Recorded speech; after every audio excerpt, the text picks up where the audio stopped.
വിമാന ദുരന്തത്തിന് പിന്നാലെ ഒരുപാട് പേർ വേദനയോടെ കേൾക്കുന്ന ഒരു വാർത്തയാണ് മലയാളി നഴ്സായ അഞ്ജിത ഗോപകുമാരൻ നായരുടെ മരണം. കാരണം ക്യാൻസർ രോഗിയായ ഒരു അമ്മ, രണ്ട് ചെറിയ മക്കൾ, ഇവരെ അമ്മയെ ഏൽപ്പിച്ച് രഞ്ജിത വിമാനം കയറി വിദേശത്തേക്ക് ഓടിയത് എങ്ങനെയെങ്കിലും ഒരു വീട് പണിതെടുക്കണം എന്നുള്ള സ്വപ്നം മാത്രമായിരുന്നു. ഇടിഞ്ഞു പൊളിഞ്ഞായിരുന്ന വീട്ടിൽ നിന്നും തൻ്റെ പ്രിയപ്പെട്ടവരെ നല്ലൊരു വീട്ടിലേക്ക് മാറ്റണം. അങ്ങനെയാണ് കോന്നിയിലെ വീട് വിൽക്കുകയും തിരുവല്ലയ്ക്കടുത്ത് പുല്ലാട്ട് അച്ഛനെ അടക്കിയ മണ്ണിൽ തന്നെ വീട് പണി ആരംഭിച്ചതും.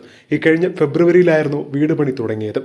മഴയും പേമാരിയും ആരംഭിക്കും മുന്നേ ഇടിഞ്ഞു പൊളിഞ്ഞ് വീഴാറായ വീട്ടിൽ നിന്നും അമ്മയും രണ്ട് മക്കളെയും എങ്ങനെയെങ്കിലും മാറ്റി താമസിപ്പിക്കണം എന്നുള്ള ആഗ്രഹത്തോടു കൂടിയാണ് ലണ്ടനിലേക്ക് വീണ്ടും ജോലിക്ക് വേണ്ടി പോകാൻ ശ്രമിച്ചത്.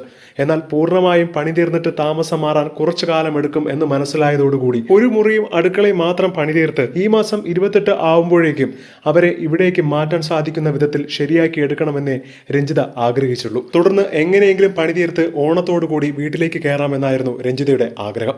വെറും 4 ദിവസത്തെ അവധിക്ക് വേണ്ടി മാത്രമായിരുന്നു രഞ്ജിത നാട്ടിലേക്ക് ഓടിയെത്തിയത്. തുടർന്ന് രണ്ട് മക്കളെയും അമ്മയെ ഏൽപ്പിച്ചതോടുകൂടി എങ്ങനെയെങ്കിലും വീട് പൂർത്തിയാക്കണമെന്നുള്ള ആഗ്രഹത്തോടു കൂടി ലണ്ടനിലേക്ക് പറക്കാൻ വേണ്ടി തീരുമാനിച്ചപ്പോഴാണ് ഇങ്ങനെ ഒരു വലിയൊരു ദുരന്തം തന്നെ സംഭവിച്ചത്. രഞ്ജിതയുടെ ഈ കഥ കേൾക്കുമ്പോൾ പലർക്കും വിങ്ങൽ മാത്രമാണ് മനസ്സിൽ എന്നുള്ള കമന്റുകളാണ് സോഷ്യൽ മീഡിയ മുഴുവൻ നിറയുന്നത്. എത്ര ആഗ്രഹിച്ചിട്ടായിരിക്കാം തന്റെ മക്കളെപ്പോലും ഇവിടെ നിർത്തിക്കൊണ്ട് രഞ്ജിത വിമാനത്തിലേക്ക് കയറിയത്.